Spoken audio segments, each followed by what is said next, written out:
about the World Ballet Competition and shine some light onto the inner workings of it. Welcome, David. Nice to be here. David, this is the 7th year of a competition that has enjoyed much success over the years. There are many different competitions around the world. What makes this particular one special to you? I've been here from the beginning, so there's that natural kind of virtual reality of having been part of the nexus of something, the genesis of something that's been really, really exciting. That of course makes it a little bit special for me, but also I think that it's been a really enjoyable experience the past 6 years, just from the aspect of understanding the fairness and the dedication that has gone into the building of the competition, the amazing quality of dancers that have been attracted to the competition over the years.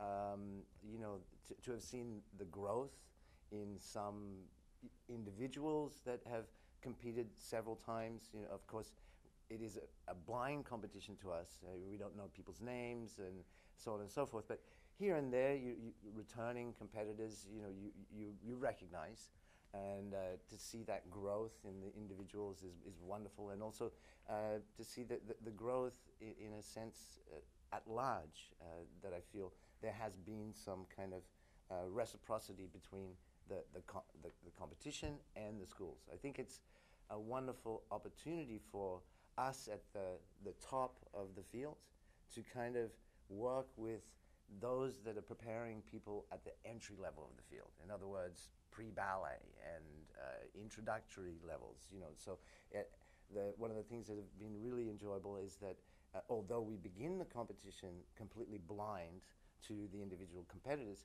we have an opportunity at the end of the competition to have a panel discussion with all of the coaches and representatives of the schools that are attending, and it allows us to give direct feedback, and that's not something that we get to do on a daily basis. It's not something that we get to do even on a weekly basis, but once a year we have this opportunity to directly be in contact with young minds and the people who are looking after them, and we've seen the results of that. It's been great. Wonderful. Judging the competition, you were speaking of how it's blind to begin with. It must be especially difficult when there's so many talented dancers competing. How does a judge, especially one with your reputation and experience, see these young dancers? Do you see anything of yourself in them? Of course. I'm from Australia originally, and Australia, which is part of the Commonwealth of England, of the United Kingdom, and so there are sort of certain structures that have been followed, and so we have this thing called a Stedfords, which from an early age, which is basically like a local competition, and virtually every little town, and they get bigger and bigger as you go to the big cities. If you do the Sydney Stedford, it's quite large, and I also did compete here and there, when I was a younger student, and so of course one sees that, and I can feel for the competitors. I can see when they're nervous. I can see when they're excited, and so that definitely puts me there. On the other side of things, the judging aspect of it, all of the judges that we bring to the competition are high-level professionals, and they're not only high-level professionals from the performing arts side of things and putting companies together and choreographing and that go on the great stages of the world. They're also, they all were students once too. So I think if I'm answering for my colleagues as well, I think we can all put ourselves in that place. And we all had that one moment when, we didn't have our best day, So we feel for the competitors, and at the same point in time, that's one of the great joys we have, especially with the young ones. We don't have no favorites of any of the levels, but when I look around to my fellow judges, I always see, with the young ones in particular, the grin, the big grin, when you see just this pure delight to be there, and this excitement, and sometimes a little bit of nervousness, but we all know it's a good thing. Thank you. Speaking of staying with the judging, dance is seen as a subjective art form. I presume that this stops many from competing due to the mentality that the judging may never be fair because of this. Is there more to the World Ballet Competition experience than just a score or a medal? Well, yes, art is subjective, but at the same point in time, ballet is something that has structure, and it has clear structure. It's an art form and it's an art form with structure, and it's a structure that we've been working on for over 400 years. So, within the parameters, and we do have judges that represent different particular schools. However, the reality is, I know from my colleagues, by the time you get to a certain level, you've been influenced by all of them. And we all know and have a good friend who has worked and is from the Bolshoi. And we all know and have a good friend and have worked side by side with someone who comes from the Paris Opera School. We all know and have someone that we know that has worked with the Bournonville School. We all know and have someone that has worked with the Royal Ballet. So, within the parameters, we can recognize that, where people are from a slightly different school. But the reality is, Cicchetti went everywhere. So, there's that influence that is kind of global and links all of us together. And arabesque is arabesque, and a pirouette is a pirouette. The quality of how that structure is presented is something that is subjective. However, when you have 7 judges that are highly qualified, that know what they're looking at, there might be slight differences from one judge to another, but however, I have complete confidence that each judge is highly ethical and within their own kind of path, consistent. I mean, that's really my job, is to oversee and make sure that everyone is being consistent about their scoring. So at the end of the day, the high scores and the low scores are thrown out. So I think as subjective as one might think things could be, it's really, really objective. We've made our own structure in a manner to reflect the objectivity that needs to be there. So I think, I don't know if it is real, the question that some people are nervous or have any fears, but be assured, at the World Ballet Competition, it's completely objective at the end of the day. And we do have judges representing several nations at all times here at the competition, and as you said, with a rich and extensive background in the dance world. Mm-hmm. Tell us, David, a little bit about your experiences here. What is it that brings you back every year? Well, certainly, as a director, one is always looking for talent. So this clearly, for me, gives me an opportunity to see what's out there, what's coming up, even to, as I said, here and there are some faces you can recognize because they're repeat offenders, or repeat contenders. And so it allows one to have that window that one doesn't necessarily get so easily. We have auditions every year. Auditions are great. They do allow you to kind of canvas, and with the Washington Ballet, we see probably close to 1,000 students a year, or 1,000 young dancers auditioning for us. Between our New York auditions and our Washington auditions and joint company class, so on and so forth. But this really, in a very kind of concise way, allows me to really kind of get a good look at the future of dance. And so it's a window for me, and a window I'm very happy to open. Wonderful. Staying with that thought for a moment, can you tell me a little bit about the job fair that the World Ballet Competition instituted a few years ago? Well, I think the job fair is a wonderful opportunity for all of the competitors. I think it's an opportunity now that it is basically global and it is online, so it allows directors from all over the world to kind of take a moment of their time and not have to buy a plane ticket and not have to organize with their assistants and move their meetings and everything, but to see some dances that are are looking for a job. And likewise, I think ultimately that's the end game for a lot of the young dancers here is that they're here because they're serious, they want to be in the profession, and it's an opportunity to kind of have that outreach. And just as in ballet, our community engagement is important for the industry as a whole. For an individual artist, you're doing your own kind of community engagement and outreach and getting your face and in front of directors from around the world. It's like putting your foot in the door, and that's important. Well, in this year alone, there are specific interest from ballets in Germany and Romania, as well as Washington Ballet, Festival Ballet in Providence, Ballet West, and several other companies. Pittsburgh Ballet Theater's interested again. They've been a participant from the beginning as well. Do you find that for these students and competitors, now do you have to be a competitor first of all to participate in the job fair? No, I don't believe you do. I think you can sign up and kind of join in. That is something that of course is right there for the competitors. They're here anyway, so why not?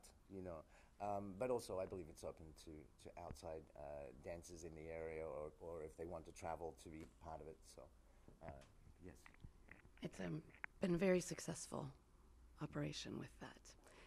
Can you shed some light for us on what goes on behind the curtain, per se? How does the jury make their decisions? You've explained some of it with the scoring, but can you give us a little deeper inside information? Well, the reality is the decisions are made with the scoring. So I mean, there's no time. There's not much time there. The judges are put on the spot to judge and be concise. Of course, behind the scenes, there's always pleasant chatter about, in particular, like, oh my God, she was so cute. Or wow, he did an amazing job. But the reality is, we keep it very, very tight, and so there are points in time we've had some, of course, here and there, some rules have been bent a little bit, or broken, or not followed, and those are the painful kind of behind the scenes things that we have to deal with, because we never want to penalize the artist, and unfortunately we've had to do that a couple of times, and those are always very tough and difficult conversations. Of course, at the end of the day, we have jobs to award, we have prizes to award, we have scholarships to award, we have gifts to award. So that does take a rather long and lengthy deliberation, and we take it very, very seriously, because we know all of these points are opportunities to award, whether it's fiscal or it's educational. It allows us to really take a strong step forward to aid a specific future ballerina or premier danseur. Back to the competition for a moment. We see a lot of competitors from around the world. Do you see Orlando as being a good destination for them? And have you personally done, or will you have time to do, anything fun while you're here? Tanya, I will. Of course, yeah, Orlando, and I've been coming here for the last 6 years, so I have the added kind of fortunateness of having some good friends in the area. So I'm probably going to go water skiing on Sunday at one of the local lakes with some good friends, and I know my wife is in town actually at the moment too, and I think she was at Animal Kingdom yesterday. I know that she's somewhere today, so I think Orlando is a great venue and a great locale. If you can't get to Orlando from anywhere in the world, I mean, I think that's a big part of it. I mean, there's direct flights from just about every continent, or easy connections, because let's just say that there are one or two attractions here that kind of make it family friendly.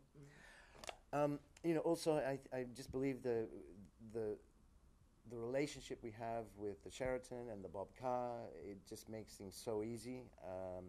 It just makes things simpler for the competitors. And again, as I say, I know that a lot of the competitors too, when they have their rounds off, I've seen them coming back in the hotel lobby with smiles on their faces, having just gone out and enjoyed a good time. So I think it's great. So the World Ballet Competition offers certain unique features, like the electronic scoring that we touched on a moment ago, and the live broadcast. Could you please talk a little bit about these features and how they help accomplish the competition's mission?